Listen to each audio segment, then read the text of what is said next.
What's up guys, welcome to Devlog 1 of my physics-based 2D game. In the very last episode, we've already talked about the general game concept, and for this one, let's shake things up and explore how did I design my 2D platformer. First thing first, we will divide the topic into two different categories, level design and small details. Okay, without any further ado, let's jump right into it.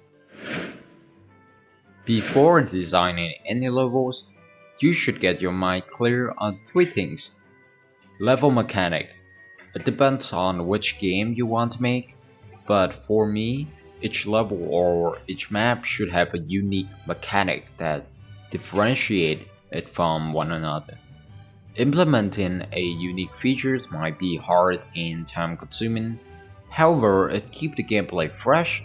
As a game developer, you don't want your players to think, oh, every map is the same, it doesn't matter which one I choose, but instead keeping your game loop engaging and fun every time playing through.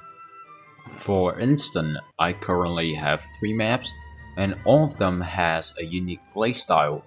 The Snow Mountain, kinda the most basic map of the 3, I intend to be more of a beginner-friendly levels, with some moving platforms and frozen water beneath. It will be a great introduction to the game.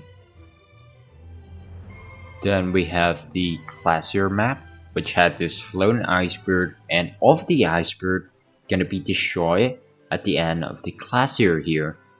So good luck trying to stay above the water and winning the game. The final map we have here is the Icy Cave.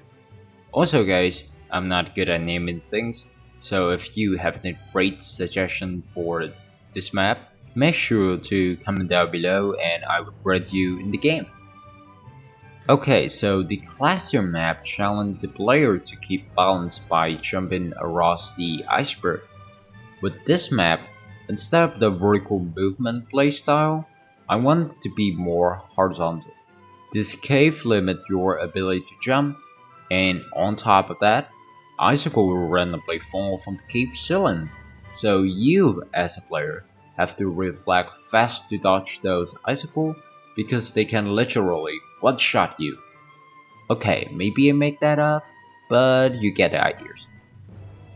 The second thing that you need to keep your eyes out for is the level theme. While keeping each level design unique, it's super duper important to keep the core theme of the entire games. Since my game is about winter, I try to come up with maps that surround the theme. Besides the 3 maps I have mentioned, I still have quite a few on my mind, like an ice pit with platform that slowly broke down as you step on it. For those of you who say I copied Fall Guys map, I definitely didn't steal the idea at all. Okay, but I really do try to keep the game consistent, so if you, yes you, have any great map that you would love to see coming to life, just comment down and I will make sure to check them out. The last thing that you should pay attention to, and arguably one of the most important, is player experience. Game developers often overestimate the player, making some level impossible to play. So unless your dream game is Trap Adventure 2, with the entire purpose to piss your player off until they smash the device, please don't do that. In this particular map, I have a wall jump ability to get back from the water. Well, it's more like a bug and I just slapped the feature tag on it. But back and forward, I realized it's actually very hard for the player to wall jump in the middle of the game. Instead, I placed 2 lower platforms and reworked the wall jump abilities, so it doesn't launch you to space anymore. So yeah, now it is easy peasy to get back from the water. Who wouldn't love creating small details that took hours to make just to be looked at and appreciate for less than 5 seconds? Well, as an indie developer, it isn't ideal to invest too much time on little details. But hey, this is my game and I can do whatever I want. So yeah. One thing that I'm really proud of is this loan icon over here. I want to rate an icon that is fun to look at while waiting for the loan scene. So I did some poetry sketch using different art style to see which one fit best for the game until I decide why not all of them. Then I had straight into Unity and quickly put together loading icon animations, and here's the final result. Isn't that cool, guys? Also, I tried to wrap this win using Unity part system. Playing around with some curve like this, and we got this lovely stylized win. The awesome thing about it is, with the same setup, we just need to change its width, light time, and movement curve, and we have an infinite amount of combinations for the win path. Parkour system is my favorite for sure.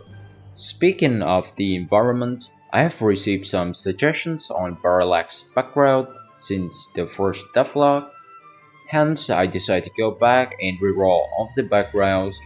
It is a life-saving suggestion because now the game has more depth, even though it is in 2D. Last thing worth mentioning, I make trees start blooming when you pass by them. Why? I have no ideas, but I just think that would be a really great way to make the player feel like they are interacting with the environment. Okay, that is all I have for this one. In the next episode, I'm gonna cover the topic of advanced enemy AI. Make sure to subscribe so you don't miss any notifications, and continue supporting me on this path. See ya, and have a nice day.